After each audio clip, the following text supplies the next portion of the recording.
اللهم صل على سيدنا محمد يا رب صل وسلم دائما أبدا على حبيبك. يحسبون أنما نمدهم من مال وبنين نسارع لهم في الخيرات بل لا يشعرون. فرمائے یہ دنیاوی ترقی کے بارے میں یہ سمجھتے ہیں کہ ہم نے ان کے ساتھ خیر کے فیصلے کر لیے ہیں. ایسا نہیں ہے, ان کو شعور نہیں ہے. آج کتنے لوگ مجھ سے رابطہ کرتے ہیں, یار کوئی کام میں ہاتھ ڈالو کام ہی نہیں ہو رہا, غربت, مہنگائی, بزنس ہی نہیں چل رہا. میں تو فون سنتا نہیں نا, اب کبھی کبھار فون سنتا ہوں. آج میں نے 4 فون سنے, ٹوٹل کتنے سنے؟ 4. ڈرائیو کر رہا تھا گاڑی, فون آیا, میں نے کہا چلو سن لو بیچارہ کیا کہہ رہے ہیں. کوئی ایک صاحب نے کہا, فون آیا, صاحب نے کہا حضرت کوئی بھی کام کرتا ہوں ہوتا ہی نہیں ہے. کاروبار کے لیے دکان کھولی نہیں چلی, کچھ اور بزنس شروع کیا نہیں چلا, یہ کام کیا نہیں چلا, بندش لگتی ہے. میں نے کہا بندش کچھ بھی نہیں ہے. میں نے کہا ایک بزنس کر لو بہترین ہے. میرا بیچارہ خوش ہو گیا. آج ہی کی بات ہے, میں نے کہا جس نے آپ کو کہا نا کہ بندش ہے اس کا بزنس دبا کے چل رہا ہے, تو آپ سارے بزنس بند کر کے لوگوں کو یہ بتانا شروع کر دو کہ تم پر بندش ہے. نہیں آ رہی بات؟ یعنی آپ کی طرح اور بھی تو پریشان ہوں گے نا, جو اس سوچ میں ڈوبے ہوئے ہوں گے کہ یار ہمارا کام بھی نہیں چلتا. تو ایک دکان کھول کے اس میں یہ کرو کہ یہاں جن چڑیل بھوت بھگانے کا کام کیا جاتا ہے مناسب ریٹ پر. سمجھ رہے ہو کہ نہیں سمجھ رہے؟ جتنا تگڑا جن ہوگا ریٹ اس کے اسی حساب سے, جتنی پاورفل بندش ہوگی تو اس کو کھلوانے کے لیے اس کے ریٹ اسی حساب سے. تو میں نے کہا یہ والا بزنس چلے گا آپ کا. تو میں نے کہا جس نے آپ کو کہا نا کہ بندش ہے اس کا بھی کوئی بزنس نہیں چل رہا تھا, اس لیے اس نے آپ جیسے لوگوں کو بندش کے نام پہ لوٹنا شروع کر دی. تو جب میں نے جس اسٹائل سے کہا نا وہ ایک دم کہکا لگا کے ہنسا. میں نے کہا جس نے آپ کو کہا نا بندش ہے یہی والا بزنس کر لو, اس کا چل رہا ہے کہ نہیں چل رہا؟ آدھا تو آپ سے چل رہا ہوگا. تو ایک دم ایک دم زور سے ہنسا ہو. میں نے کہا چلو بیچارہ اتنی ٹینشنوں میں تھوڑی سی تو ہنسی آئی نا اس کو. میں نے کہا بندے فندش نہیں ہے بھائی, کچھ کام کرو کام. میں نے کہا ایک تو اپنا عیب تلاش کرو, یا تو ایسی پروڈکٹ بیچ رہے ہوگے جس کی پبلک کو ضرورت ہوگی نہیں, یا ایسی پروڈکٹ بیچ رہے ہوگے جو ضرورت تو ہے لیکن 100 آدمی پہلے سے وہ بیچ رہے ہیں, یا آپ نے دکان کہیں گلی کے نکڑ میں اندر کہیں, نکڑ میں تو نہیں اندر کہیں جا کے کھولی ہوگی, سامنے گندا نالا ہوگا, دوسرے والے کی دکان فرنٹ پہ ہوگی. یا یہ سارے کام ہوں گے کسٹمر سے تمیز سے بات نہیں کر رہے ہوگے, اس کو دلچسپی نہیں دے رہے ہوگے, یا یہ بھی کر رہے ہوگے دکان کا جو لک ہے وہ اچھا نہیں ہوگا. پنجاب میں ایک حکیم تھے, بڑے ہی خاندانی حکیم, اللہ نے بڑی ان کو صلاحیت دی. میں 20 سال پہلے ان سے ملا, جیسے تھے نا 20 سال کے بعد بھی ویسے کے ویسے, جو چورن جہاں رکھا ہوا تھا وہیں کا وہیں رکھا ہوا ہے. حالانکہ ماہر بہت ہیں, نام نہیں بتاؤں گا کیونکہ میں کسی حکیموں کی دکانیں چلوانے کے لیے نہیں بیٹھا ہوا. لوگ پھر پوچھتے ہیں حضرت ہمیں اس حکیم کا نام بتا دیں. بہترین حکیم, مگر جو دکان 20 سال پہلے میں نے دیکھی تھی وہی 20 سال کے بعد بھی. تو میں نے ان کو, میں وہ ایک ایسی کھچڑی سی دکان نہیں ہوتی, کھچاڑا بالکل, جیسے انسان کا دل چاہے کہ حکیم صاحب کو کچھ صدقے کے پیسے دے دو, حقیقت ہے. اور میں نے بھی کچھ صدقہ کیا ان کے اوپر, صحیح ان کی حالت دیکھ کے. بڑے زبردست ماہر حکیم, بہت تجربہ, لیکن دکان کی حالت ایسی بنائی ہوئی کہ اس میں بالکل کوئی نہ بیٹھنے کے, پیشنٹ کے لیے کوئی کرسی ڈھنگ کی رکھی ہوئی ہے, آدمی پیشنٹ بیٹھتے ہوئے ڈرتا ہے کہ لڑک نہ جاؤں میں, خود بھی یہی حالت. پھر کوئی پیشنٹ آ کے بیٹھا ہے تو ایسے مل رہے ہیں جیسے اس سے پرانے بچھڑے ہوئے یار ہوتے ہیں. پیشنٹ کو لگتا ہے کہ ان کے پاس فالتو ٹائم بہت ہے. ان سب چیزوں کا مریضوں پہ اثر پڑتا ہے, اور مریضوں کو لگتا ہے یہ بیچارہ فارغ ترین آدمی ہے. تو مجھے خود کہہ رہے یار میرے ساتھ کہ اتنے کروڑ پتی بن گیا, میں وہیں کبھی. میں نے کہا یہ تو ایسا دکان کا ایسی حالت ہے کہ چندہ دینے کا دل چاہتا ہے. تو یہ سب چیزیں اثر کرتی ہیں نا. تو دکان آپ نے ایسی بنائی ہوئی ہے, اس میں لوگ کہتے ہیں یار یہ پتہ نہیں کیا ہے. اور جو 2 نمبر حکیم ہم نے بہت سے دیکھے ہیں, جو 2 نمبر ہیں, آتا کچھ بھی نہیں ہے, دکان کا اسٹائل ایسا ہے اور اپنے بیٹھنے کا اسٹائل ایسے نور لگا کے نا کریموں کا, ایسے منہ پہ ایسے نہا دھو کے, اور ایئر کنڈیشن روم, اور ایسی میز کرسی اور کاؤنٹر پہ بندے بٹھائے ہوئے 5-6 ادھار لے کے نا کہ یار جب چل پڑے گی تو تم اپنے گھر چلے آنا, ٹھیک ہے نا. ایسے بٹھائے ہوئے ہیں اور ایسے زبردست ہر دوا رکھی ہوئی ہے, اور وہ ایسا آدمی جاتے ہی ایک شہر میں مبتلا ہو جاتا ہے, یار یہ ہیں کیا ماشاء اللہ ان کا بزنس ہے. یقیناً یہ بہت, پھر نفس کو نہیں پکڑ کے یوں گھنٹہ, حالانکہ کخ بھی پتہ نہیں چل رہا ہوتا ان کو, ایسے یوں. جیسے میں نہیں بتایا تھا 2-2.5 ہفتے پہلے میرے پیٹ میں درد تھا, تو یہاں راستے میں ایک حکیم صاحب کے پاس میں چلا گیا, جا ہی رہا تھا, میں نے کہا راستے میں ہی پڑتے ہیں, تو ہم بیٹھ گئے ان کے پاس.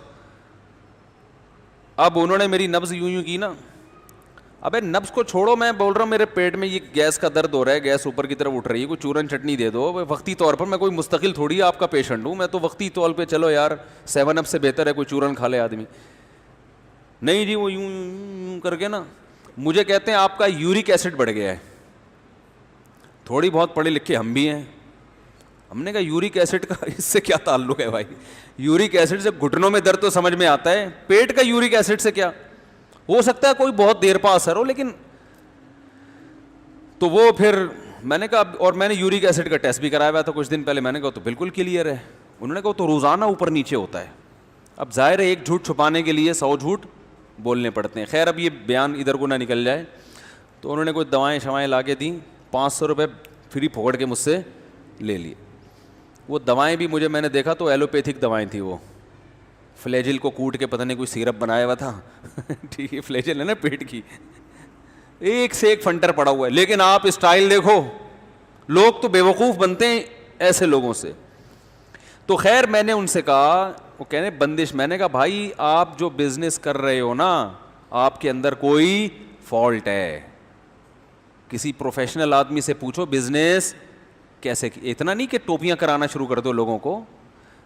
تو یا محنت نہیں کر رہے ہوگے, جو محنت کرنے کا ٹائم ہے وہ وظیفوں میں لگا رہے ہوگے, صحیح ہے نا. تو ایسے نہیں ہوتا. بات تجربے کی آئی ہے تو ایک اور بتا دوں, ایک صاحب کا کہیں بھی رشتہ نہیں ہو رہا تھا نا, وہ تو بہت ہی غمزدہ, مجھے کہنے یار جہاں جاتا ہوں رشتہ ہی نہیں ہوتا. میں نے کہا اسی منہ کے ساتھ جاتے ہو جو ڈیزائن آپ کا میرے سامنے ہے. رونے دو, کہہ رہے ہاں میں جا کے کہتا ہوں یار لڑکی والوں کے سے کہتا ہوں بھائی میرے کوئی شادی نہیں کر رہا, تو میں چاہتا ہوں آپ کی بچی سے میری شادی ہو جائے. تو میں نے کہا وہ اگلا سوچے گا کہ جب کوئی بھی لفٹ نہیں کرا رہا تو اس کا مطلب کچھ فالٹ ہے نا, تو میں کیوں کراؤں. میں نے کہا آپ جا کے بولا کرو میرے لیے رشتوں کی کمی نہیں ہے. رشتوں سے مراد ماں کا رشتہ بھی ہے, باپ کا رشتہ, جھوٹ بھی نہیں ہوگا نا, بہن کا رشتہ بھی ہے, بھائی کا رشتہ بھی ہے. اور میں نے کہا ڈبو کے مت کھانا, جب وہ چائے آپ کے سامنے پیش کریں تو بسکٹ اس میں ڈبو کے مت کھانا, ٹھیک ہے نا. تو وہ پھر تھوڑا سا اس میں انکار کا خطرہ ہوتا. خیر کہاں سے کہاں بات چلی گئی. تو بندش, چڑیل, جن, بھوت. ایک فون آیا وہ یہ, دوسرا فون آیا, میں وہ ڈرائیو کر رہا تھا تو بلوٹوتھ کے ذریعے سن سکتا ہے نا آدمی. میں نے کہا چلو سن لیتے ہیں, بہت دن ہو گئے. فون سے فائدہ یہ ہوتا ہے کہ یار لوگوں کا پتہ چل رہا ہوتا ہے کدھر کو جا رہے ہیں, تو اس لیے میں اس لیے بھی سن لیتا ہوں.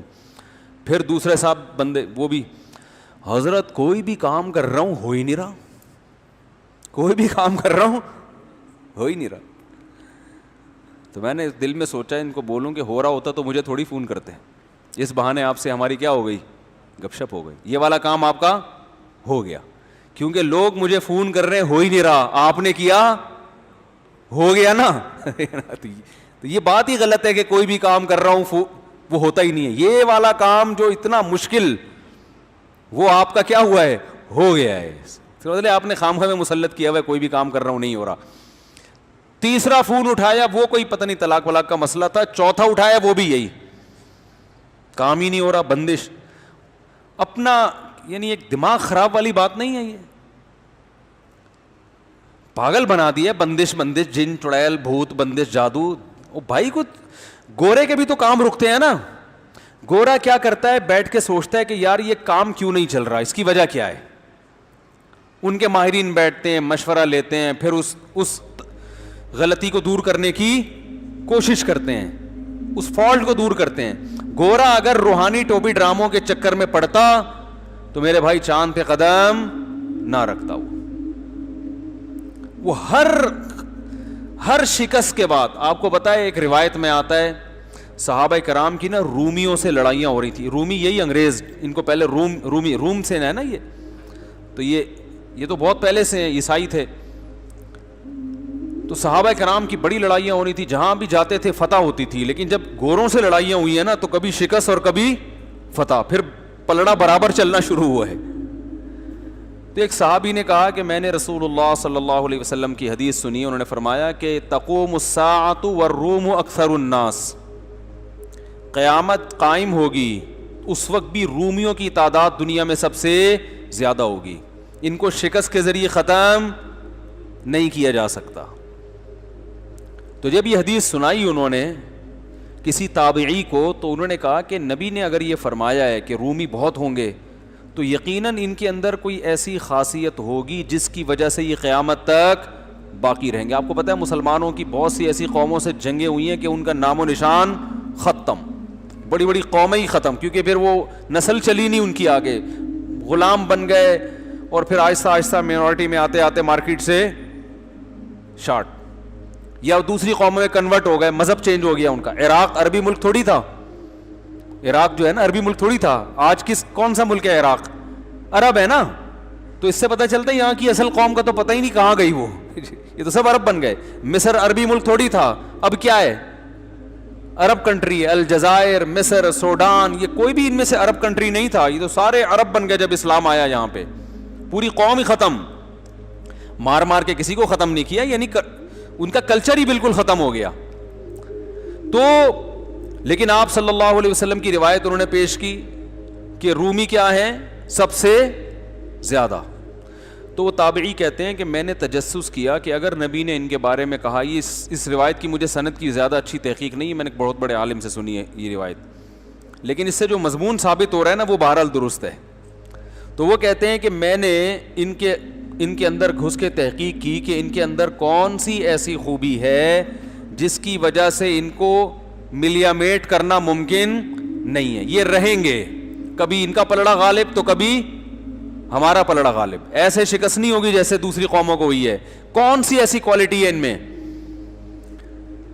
تو انہوں نے جب جاسوس بن کے گئے نا, سروے کیا, تو انہوں نے کہا کہ ان کے اندر خوبی یہ ہے کہ جس غلطی کی وجہ سے ان کو شکست ہو جائے دوبارہ اس وقت تک جنگ نہیں کرتے جب تک اس غلطی کی تلافی نہ کر لیں. یعنی ایک غلطی کو دوسری مرتبہ, بولو نا بھائی, نہیں دہراتے. بات آ رہی ہے سمجھ میں؟ وہ دیکھتے ہی یہ فالٹ یہ کہاں سے پیدا ہوا ہے, یہ ہوا کیوں ہے, اس غلطی کو دوبارہ نہیں دہرائیں گے.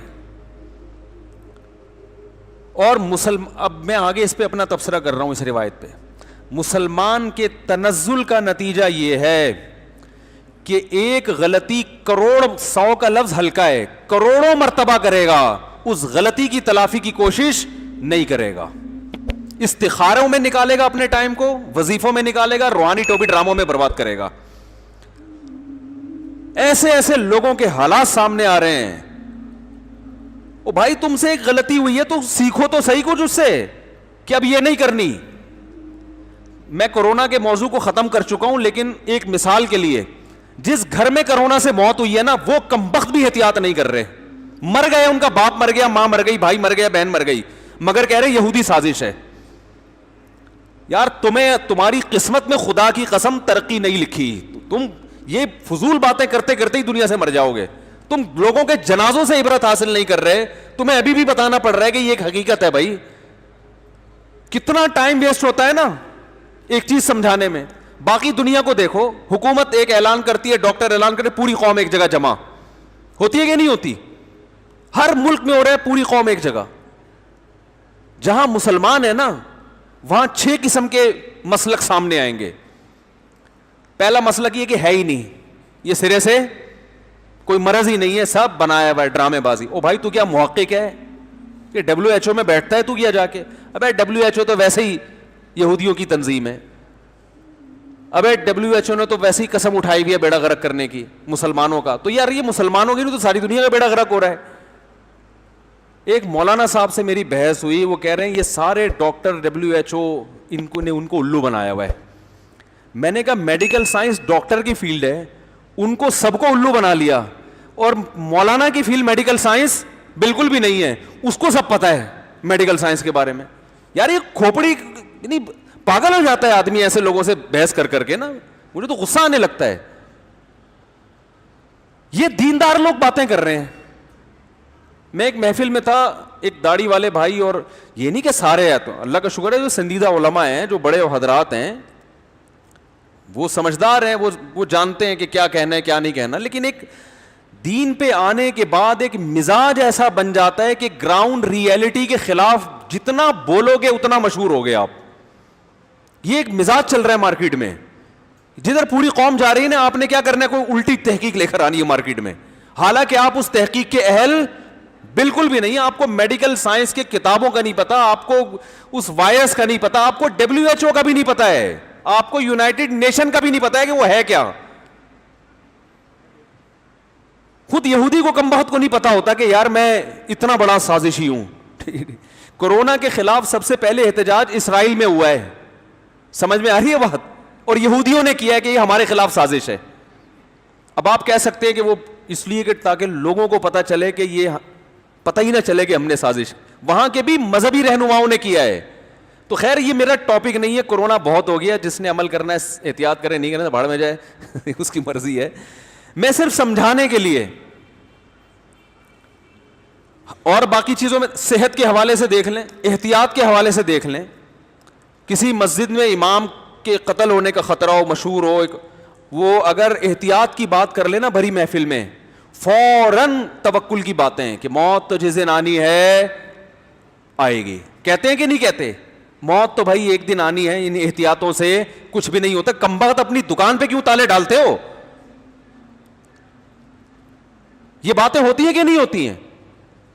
گورا احتیاط کرتا ہے. آپ کو پتا ہے جب امریکہ کا صدر پاکستان آ رہا تھا, 5 منٹ کے لیے آیا تھا صدر مشرف سے ملنے کے لیے.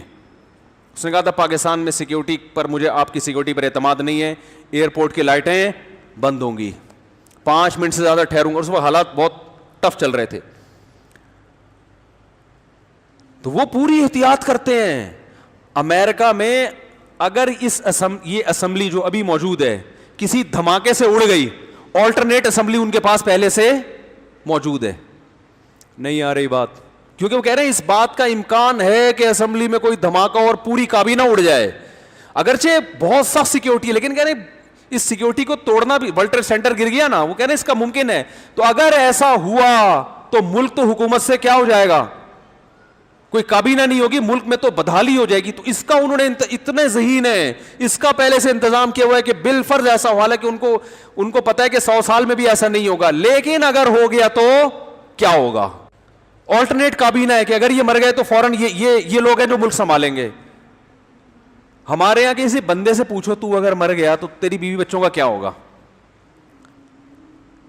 وہ کہے گا جس اللہ نے آج تک مجھے کھلایا میرے بیوی بچوں کو بھی وہ کیا کرے گا, کھلائے گا. بہت اچھی بات ہے, جب تجھے اللہ کھلا رہا ہے, کیا گھر میں بیٹھے بیٹھے تیرے منہ میں آگے نوالے ڈل رہے ہیں, یا تجھے اللہ رکشا چلانے سے کھلاتا ہے, ریڈی لگانے سے کھلاتا ہے, تو ان کو اللہ بیٹھے بیٹھے کیوں کھلائے گا بھائی. آپ اپنی ذمہ داری پوری کرو, اس کے بعد اللہ پہ کیا کرو, توکل, کہ میں نے اللہ اپنی ذمہ داری پوری کر دی ہے, اب تیرا کام ہے. صحابی نے نبی سے پوچھا یا رسول اللہ اونٹ کو رسی باندھوں حفاظت کے لیے یا اللہ پہ توکل کروں؟ صحیح حدیث ہے. وہ صحابی سمجھ رہے تھے کہ رسی باندھنا توکل کے خلاف ہے, کہیں ایسا نہ ہو کہ یہ کہا جائے کہ یہ تو رسی پر ایمان لا کے بیٹھے ہوئے ہیں اور اللہ پر تو ایمان نہیں ہے.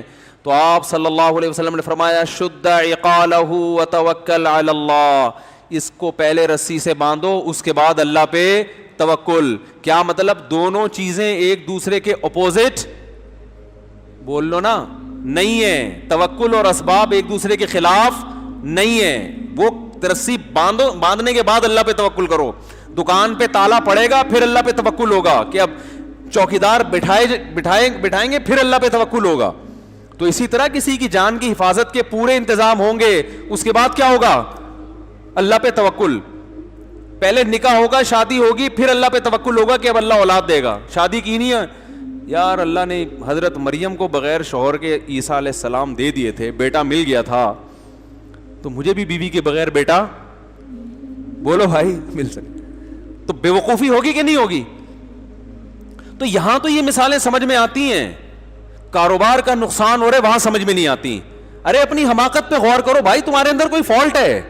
تم یا تو سردیوں میں برف بیچ رہے ہو, بکے گا, اور تم کہہ رہے ہو جب بک نہیں رہا تو کہہ رہے ہو یار یہ کہ لوگ, او بھائی لوگ کوئلے گرم کر کر کے کھا رہے ہیں سردیوں میں, اور تم جناب برف بیچ رہے ہو اور کہہ رہے ہو یار میں نے برف کا اتنا بڑا سیٹ اپ لگایا, کارخانہ بکتا ہی نہیں ہے, چل ہی نہیں رہا یار, کسی نے کچھ کر دیا ہے. تو اس کا مطلب ہے کہ بھائی آپ کامیابی کے اسباب اختیار کرنا چاہتے ہی نہیں ہیں. ہمارے کئی دوست ہیں, انہوں نے کھانے کے ہوٹل شروع کیے, 2-3 دن کے بعد بند ہو گئے, وہ نہیں چلے. اچھا کہنے لگے حضرت شروع میں 1 ہفتہ تو بڑا رش تھا, اس کے بعد اچانک کسٹمر مارکیٹ سے کیا ہو گئے, شارٹ. یہ یقیناً کسی نے کچھ کیا ہے, ورنہ شروع کے ہفتہ بھی رش نہ ہوتا. میں نے کہا دیکھو کوئی بھی جب ہوٹل کھلتا ہے نا تو شروع میں 1 ہفتہ رش صرف ٹیسٹ کرنے کے لیے ہوتا ہے کہ یار نیا ہوٹل میں نے کہا ہو سکتا ہے میں بھی آ جاؤں وہاں پہ, آپ کو پتہ نہ چلو کہ نیا ہوٹل کھلا ہے, اس کی بریانی ذرا چیک کر کے دیکھتے ہیں. جب ٹیسٹ نظر نہیں آیا تو وہ 1 ہفتے میں سارے کسٹمر کیا ہو گئے, مارکیٹ سے شارٹ. اب آپ کیا کہہ رہے ہو, اب عامل کو جا کے آپ بتاؤ گے نا یار 1 ہفتہ ہوٹل چلا تھا, وہ کہہ رہا ہے بس وہ جو تمہاری ممانی آئی تھی نا اس دن ہوٹل پہ, بلی کسی پہ بھی ڈالی جا سکتی ہے, انہوں نے جو ٹیڑھی نظر سے دیکھا تھا تو نظر لگی ہے یہ. اور تمہارے جو حسد کرنے والے, وہ جو تمہارا دوست ہے نا جس کو تم اچھل اچھل کے بتا رہے تھے میرا ہوٹل میرا بزنس, انہوں نے گندی نظروں سے دیکھا تمہارے ہوٹل کو, برباد ہو گیا. آپ کو یہ نہیں پتا یہ کمبخت اپنا ہوٹل کھول رہا ہے, صحیح ہے نا, یہ کیا کر رہا ہے, یہ اپنا ہوٹل کھول رہا ہے. اب وہ آپ سے کہے گا کہ یار پھر آپ کا نظر میں اتار دوں گا, اس کے لیے اتنے بکرے چاہیے, اتنی مرغیاں چاہیے, اتنے پیسے چاہیے, اتنے نظریں چاہیے, ہتھیار نظرانے چاہیے. پھر وہ لگے رہتے ہیں ساری زندگی, نہ ہوٹل کبھی کھل کے دیتا ہے نہ نظر کبھی اتر کے دیتی. تو گورا کامیاب دنیا میں کیوں ہے؟ آخرت کی اس نے محنت نہیں کی, اس لیے آخرت میں کامیاب نہیں ہے. دنیا کی محنت کی, کامیاب کر دیا. تو اس محنت میں بڑی چیز کیا ہے کہ بھائی جو جہاں فالٹ ہے نا اس کی کیا کرو, تلافی. اسباب کو دیکھنا پڑے گا, پھر نظر کس پہ رکھنی ہے, اللہ پہ, کہ بھائی اسباب سے ہوگا کچھ نہیں جب تک اللہ کی مرضی نہیں ہوگی. ابراہیم علیہ السلام کو آگ میں پھینکا گیا, اللہ نے نہیں جلنے دیا, اور اللہ جلانا چاہے تو باغ میں بھی جلا دے. مجھے افسوس ہوتا ہے, ایک بات میں ضرور آج بتاؤں گا. دیکھو بیٹی پر جب سسرال میں ظلم ہو نا, بیٹی پر سسرال میں ظلم ہو, ایک حد تک برداشت کرو, سمجھ رہے ہو. ایک صاحب کی بیٹی کہیں شادی ہو کے گئی, انہوں نے مجھے بتایا میرا داماد بڑا ظلم کر رہا ہے, کم بخت نشہ بھی کرتا ہے, یہ بھی کرتا ہے, وہ بھی کرتا ہے. میں نے کہا یہ نہیں سدھرے گا, طلاق لے لو. کہہ رہے نہیں نہیں, دل تو کس کے ہاتھ میں ہے, اللہ کے ہاتھ میں. بڑی زبردست تقریر کر رہے تھے وہ, اللہ چاہے گا تو اس کے دل کو سدھار دے گا. میں نے کہا دل بھی اللہ کے ہاتھ میں, اللہ چاہے گا تو سدھار بھی دے گا, لیکن ہمیں نہیں پتا کہ اللہ چاہے گا بھی کہ نہیں چاہے گا. جو اصل ٹیکنیکل چیز ہے اس کو تو آپ کیا کر رہے ہو بھائی. اللہ اگر بتا دے کہ میں سدھار دوں گا پھر تو ٹھیک ہے. اللہ نے کب گارنٹی لی ہے کہ سارے بگڑوں کو میں سدھاروں گا؟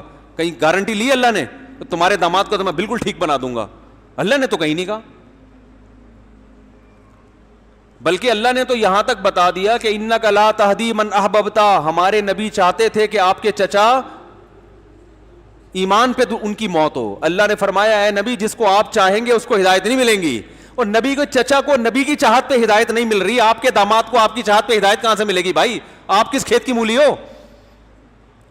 نہیں یاری سمجھ میں تو رہنے دو بھائی, ہم پھر میں تو اس سے زیادہ نہیں سمجھا سکتا. یہ سینس کی چیزیں ہیں نا. یہ مسلمان ہونا, سینس لیس ہونا, ایک دو چیزوں کے ایک نام بن چکے ہیں معذرت کے ساتھ. جتنا نیک کہلائے گا نا اتنا ہی سینس لیس باتیں کرے گا. بے دین آدمی نہیں آتا ان باتوں میں. بے دین کہتے ہیں انسان کا بچہ بن جا, نہیں بنتا تو بھائی طلاق دلوائیں گے, یہ کریں گے. دینداروں کو پتہ نہیں کیا ہو گیا ہے, وہ کہتے ہیں نہیں اصل میں تو یہ دل اللہ کے ہاتھ میں. جب حضرت عمر جیسے سخت دل کو ہدایت مل سکتی ہے تو میرا داماد سیدھے راستے پہ کیوں نہیں آ سکتا؟ پہلی کوشش اسی کی ہونی چاہیے. لیکن اس کا ایک حد ہو نا کہ اتنے دنوں تک آ گیا تو ٹھیک ہے, نہیں آیا تو ساری زندگی برباد تھوڑی کرنی ہے, ساری زندگی تھوڑی برباد کرنی ہے بھائی. ایک حد تک اس کو مہلت دو بھائی, انسان کا بچہ بن جا, بہت ہو گیا. نہ گھر میں ٹائم دے رہا. ایک خاتون کا کل فون آیا, 20 سال مکھنچو کے ساتھ گزارے انہوں نے, سمجھ رہے ہیں. ان کے میاں کیا تھے کسی کو نہیں پتا چلے گا کون ہے وہ, نہ میاں کو نہیں پتا, میاں تھوڑی اپنے آپ کو مکھنچو خود سمجھتا ہے, وہ تو اپنے آپ کو بڑا فنٹر سمجھ رہا ہے. 20 سال گزار دیے, 20 سال میں اس کمبخت نے خرچہ نہیں اٹھایا بیوی کا, اور یہ اس امید پر کہ آج راستے پر آئے گا, کل آئے گا, پرسوں آئے گا.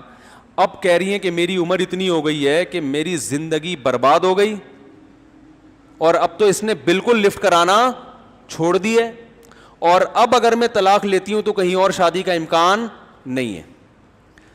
مجھے پھر تھوڑا غصہ بھی آ جاتا ہے بعض دفعہ. میں نے کہا محترمہ معذرت کے ساتھ, آپ کے ساتھ جو کچھ ہوا کوئی اور بھی ہوتا اس کے ساتھ یہی ہوتا.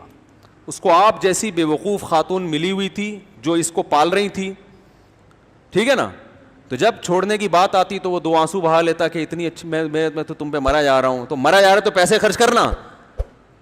خواتین جلدی اس میں آ جاتی ہیں نا, بے وقوف جلدی بن جاتی ہیں 2 محبت کے بول. میں نے کہا اب جب زندگی گزر گئی اور اس کو پتا ہے اب یہ میرے کسی کام کی نہیں ہے, تو اب اس پہ آ رہا ہے کہ اب وہ اور زیادہ بدماش ہو گیا نا, اب تو بالکل ہی لفٹ نہیں کرا رہا. تو میں نے کہا اس کا قصور نہیں ہے, کس کا قصور ہے؟ آپ کا قصور ہے, یا آپ کے باپ اور بھائیوں کا قصور ہے. تو اب اس کا حل یہی ہے کہ اب گزارا کرو اس کے ساتھ, کم از کم ایک پھلترو کی طرح نام تو لگا ہوا ہے نا اس مکھنچو کا.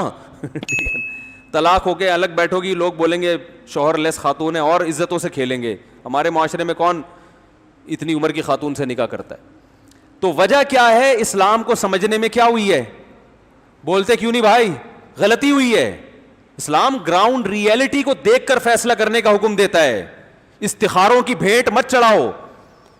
ایک خاتون نے فون کیا کہ میرے میاں نے مجھے طلاق دی ہے, مسئلہ کہ ہو گئی. میں نے کہا نہیں ہوئی, جو الفاظ ہیں وہ طلاق کے نہیں ہیں. کہہ رہی پھر بھی میں اگر استخارہ نکال لوں اطمینان کے لیے. میں نے کہا طلاق کے اطمینان کے لیے استخارے نکالے جا رہے ہیں یار. میں نے کہا تو علماء سے پوچھو کہ ہوئی ہے کہ نہیں ہوئی ہے. کہ نہیں پھر بھی اپنے کچھ بھی نکل جائے گا بھائی استخارے میں. تو اگر بندہ 2 نمبر ہے, آپ نے اپنی بچی کی شادی کر دی, داماد لائن پہ نہیں آ رہا, استخاروں کی بھیٹ مت چڑھاؤ. اس کو بولو انسان کا بچہ بن جا. اتنا کچھ خامیاں تو ہر ایک میں ہوتی ہیں, عورت میں بھی مرد میں بھی, وہ تو سب نہیں برداشت کرنی ہے ایک حد تک. بھائی یہ اس سے زیادہ نہیں برداشت ہوگا. بچی پاگل, عورتیں جلدی نفسیاتی پاگل ہوتی ہیں, پتہ ہے آپ کو. خواتین زیادہ ٹینشن برداشت نہیں کرتی, وہ ذہنی توازن کھو بیٹھتی ہیں. تو ایسا نا چھوٹی چھوٹی باتوں میں داماد کو چترول لگانا شروع کر دو. ہم بھی کسی کے داماد ہیں, ٹھیک ہے نا. تو زیادہ مسائل جہاں ہو رہے ہیں نا, اسٹریس کی طرف جا رہی ہے, ڈپریشن کی گولیوں پہ آ رہی ہے, تو ایسے موقع پہ بھائی بولا بھائی انسان کا بچہ بن جا, نہیں تو نہیں. میں تو لوگوں کو مشورے دیتا ہوں الٹے, اللہ معاف فرمائے. ایک صاحب نے مشورہ میری بچی کا یہ, میں نے کہا اس کو فوراً سانس سے کیا کر دو الگ, سانس لیس زندگی گزارے گی تو ٹھیک ہو جائے گی, ورنہ میں نے کہا یہ مرے گی. بعض سانسوں جو میرا بیان نہیں سن رہی, بعض سانسیں بڑا غرق کر دیتی ہیں تانے دے دے کے, لیکن عموماً ایسا ہوتا نہیں ہے الحمدللہ, کیونکہ جو میرا بیان سنتی ہیں وہ سانسیں بہت ہی اچھی سانسیں ہیں, آپ کو پتہ ہے نا. واقعی حقیقت بتا رہا ہوں کہ سب جگہ ایسا نہیں ہوتا, اچھے بھلے گھروں کو بلا وجہ اپنا اجاڑیں, لیکن بعض دفعہ الٹا کام ہو رہا ہوتا ہے. خام خامے تانے دے دے کے نا ہر بات پہ اس کو وہ نفسیاتی پاگل. تو ایسے موقع پہ لڑکی کے باپ کی ذمہ داری ہے وہ میدان میں آئے اور بولے بھائی میری بچی کو الگ گھر لے کے دو گے تو ٹھیک ہے, نہیں تو یہ میرے گھر میں بیٹھے گی, ایسی کی تیسی, صحیح ہے نا, جو مرضی کرنا ہے کر لو, نہیں تو وہ برباد ہو جائے گی زندگی, تباہ ہو جائیں گے. اس میں ماں کا حق نہیں ہے پھر کہ میری ماں, ہائے میری ماں. ماں بہت بڑی نعمت ہے اللہ کی, مگر ماں کی وجہ سے اگلے کا بیڑا غرق کرنے کی کہاں سے اجازت ہے بھائی, اس کی بھی تو کوئی ماں ہے نا. تو ایسا کر رہے ہوتے ہیں. 28 روٹیاں ایک صاحب پکوا رہے تھے اپنی بیوی سے, ماں کا حکم تھا سب کے لیے. مجھے انہوں نے آ کے بتایا میری بیوی 28 روٹیاں بناتی ہے. تو انہوں نے مجھے اجازت دی کہ آپ ممبر پہ بیان کر سکتے ہیں, ان کو نہیں پتہ چلے گا کسی کو, پرانا قصہ ہے. تو میں نے کہا 28, انہوں نے کہا اتنے دیور ہیں, اتنے ابا کی دکان میں جو ملازمین ہیں وہاں بھی جاتی ہیں روٹیاں, اور وہاں بھی ابا کی تو خیر بنتی ہیں, چلو وہ تو بننی چاہیے, اور ملازمین وہ ٹوٹل ملا کے 3 ٹائم, صبح 28 پراٹھے, دوپہر 28 روٹی. میں نے کہا بھائی وہ اگر بنا بھی رہی ہے نا خوشی سے, پھر بھی یہ کیا ہے, زیادتی ہے. تو اس کے لیے تو کوئی پروفیشنل وہ رکھو, کیا کہتے ہیں اس کو, خباز جو ہوتے ہیں نا عربی میں, اردو میں کیا کہتے ہیں, وہ جو روٹیاں پکانے والا. خیر جلدی سے ہم بات کو لے کر آتے ہیں آگے. تو مسلمان کیوں پیچھے جا رہا ہے؟ وہی غلطی بار بار بار بار بار بار بار بار کر کر کے پھر بھی کمبخت اسی پہ ڈٹا رہتا ہے, پھر بھی اسی پہ ڈٹا رہے گا اور اس پہ فخر بھی کرتا ہے. غلطی کو, پہلی بات تو غلطی کو غلطی نہیں مانتے, وہ کہتے ہیں ہم اتنے دودھ کے دھلے ہوئے, ہم سے غلطی کبھی بھی نہیں ہو سکتی, اتنے دودھ کے دھلے ہوئے ہم لوگ. اور پھر اگر ہو جائے تو اگلی دفعہ اس غلطی کی تلافی کے لیے کوئی مشورہ نہیں ہوگا کہ یار اب ایک دفعہ ہو گیا تو اب دوبارہ یہ غلطی نہ ہو, تو وہ بھی نہیں ہوتا. پھر وہ غلطی, پھر وہ الیکشن میں دیکھ لو نا, ایک دفعہ جن حکمرانوں کو حاکم بنانے کی غلطی کی اور پھر انہی کو گالیاں دے رہے ہیں, اگلی دفعہ انہی کو ووٹ ملتے ہیں کہ نہیں ملتے؟ یہ تو اتنی بڑی دلیل ہے کہ سندھ کا حال جا کے دیکھو. میں تو اندرون سندھ گیا ہوں, وہاں غریبوں نے کہا کہ حکومت کھا گئی, ہمیں کھا گئی. میں نے کہا یار پھر ووٹ کیوں دیتے ہو؟ کہہ رہے ہیں سائیں ووٹ تو دیں گے نا سائیں, قوم کا مسئلہ ہے. ہم نے کہا دو, پھر روتے کیوں ہو؟ کراچی کا حال دیکھ لو, جن لوگوں نے کراچی کو تباہ کیا, الیکشن میں ووٹ انہی کو ملیں گے. تباہ کیا جنہوں نے, الیکشن میں ووٹ انہی کو ملیں گے. ہمارے بزرگ کہتے ہیں, ہم نے جو بزرگوں سے سنا ہے اور خود بھی دیکھا ہے کہ کراچی پہ ہمارے دور میں 3 آدمیوں نے محنت کی ہے, جنرل مشرف نے, ایک نعمت اللہ خان نے اور ایک مصطفیٰ کمال نے. نعمت اللہ خان پتہ نہیں زندہ ہیں یا نہیں ہیں, اگلے الیکشن میں ہار گئے تھے وہ, حالانکہ کراچی کو ٹھیک ٹھاک طریقے سے بولو بھائی بنا دیا تھا. اگلے الیکشن میں کسی نے لفٹ, ذرا سے بھی لفٹ نہیں کرائی. جنرل مشرف سے تو ہمارے چلے دوسرے اختلافات ہیں, اس کی وجہ سے ہم نہیں کر رہے, لیکن کراچی کو بہرحال بنا دیا. تو بار بار وہ کیا کرتے ہیں, یعنی ایک آدمی کر کے دکھاتا بھی ہے نا کہ میں تمہارا خیر خواہ ہوں, پھر بھی کہہ رہے ہیں نہیں تم نہیں. وہ جس نے لوٹا ہے نا, جس نے ہمارا خون سرن سے نکالا ہے, چیخیں گے بھی لیکن دوبارہ اسی کو لے کر آئیں گے ہم. تو یہ مارکیٹ میں کیا چل رہا ہے, تو سیاست میں دیکھ لو ہر کام ایسا ہی چل رہا ہے بھائی.